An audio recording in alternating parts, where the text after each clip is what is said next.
Hello and welcome to Chinese Folktales. This is Beibei. After stories of evil monsters, I'm ready for some nice and good ones. The nice and good one that I will talk about today is called Xie Zhi. Xie Zhi looks a bit like a goat, at least initially it did. Except that it has only one horn. So yeah, it's a unicorn. Not the colorful white horses kind that little girls like, but it's good for other more important reasons. Xie Zhi loathes liars, and his horn was reserved for people who did bad things and then lied about it. So basically, criminals. When Shun was the emperor, he appointed a minister who was known for being impartial and upright as a judge. The minister set up a system of penalties for crimes and enforced its execution. But there were practically no techniques for finding evidence and finding out whose claim was true. How could you tell the criminal from the innocent? The minister kept a magical creature called Xie Zhi that had the magical power of distinguishing the good guys from the bad ones, especially those bad ones distinguished as the good ones. This creature was simply a bundle of righteousness.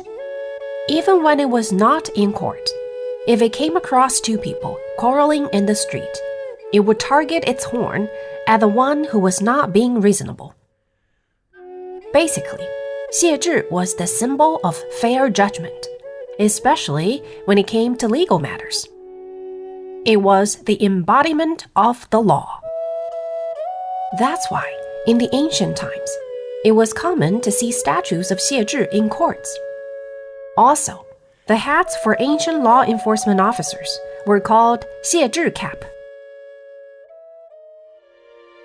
During the Ming and Qing dynasties, officials had these fancy gowns with embroidered designs on the chest and on the back. The civil officials had designs of birds. The military officials had designs of beasts. But officials who were in charge of other officials, they had designs of Xie Zhi on their gowns to help them tell the good ones from the bad ones and to remind them to be fair and impartial. People also used statues of Xie Zhi for prayers, for peace and safety, because they could tell the kind from the evil and could protect people by driving away the evil with its horn. For those of you who have been to the Forbidden City, you might recall statues of this beast that look a bit like an angry tiger or lion with its hair standing up like flames of fire. That was probably a Xie Zhi statue. They started in the image of goats, but slowly evolved into something more ferocious. Now they look more like a short version of the dragon, with one horn on its head. Xie Zhi wasn't the only unicorn in Chinese mythology. There is another one called Lu Duan. What's different is that the horn of a Lu Duan is on top of its nose instead, like a rhino. According to legends, Lu Duan could travel 180,000 miles a day, faster than bullet trains. Besides this amazing ability, it was also an excellent translator. That's right, translator as in it could understand different languages from different countries. Here is a story about that. The story took place during the Yuan dynasty, which was about 700 or 800 years ago. Emperor Taizu of the Yuan dynasty was in charge. If you haven't heard of him, well, what about Genghis Khan? Yep, the same guy. So, he was sweeping through Eurasia with his army, all the way to India. But instead of meeting the army, Genghis Khan met a Lu Duan, the rhino-like unicorn. It was very big, but was in fact very docile, and it could talk. The words it said sounded like, "Master, you should return." As if kindly suggesting to the Mongol emperor that it's better if you turn around and go back. The Mongol emperor had probably never turned around without fighting before. But this time, it was a strange-looking beast that was talking. He hesitated and asked one of his ministers for advice. The minister recognized the magical beast and explained to the emperor, "This is Luduan, the magical unicorn. That's a symbol of good luck." It was a subtler way of saying that you better listen to the beast with magical power, sir. And listen he did. Genghis Khan ordered his troops to turn around right away.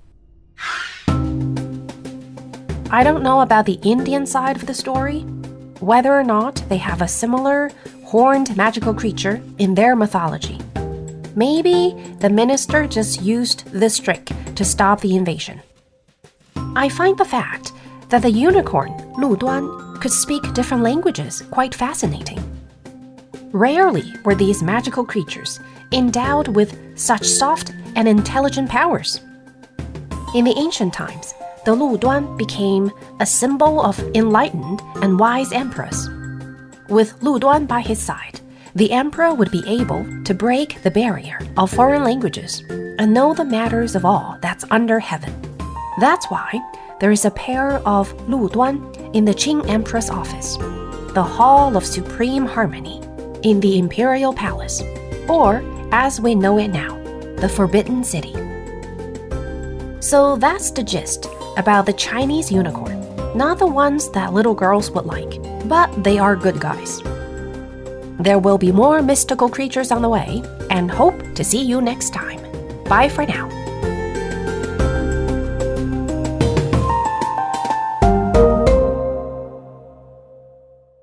This is a China Plus podcast. Special thanks go out to Sanlian Zhongdu for their help in creating the content for this show. If you like the podcast, please give us a rating and be sure to subscribe wherever you listen. If you've got any questions or feedback, please feel free to contact us via email at podcast@cri.com.cn or find us on Twitter, China Plus Pods.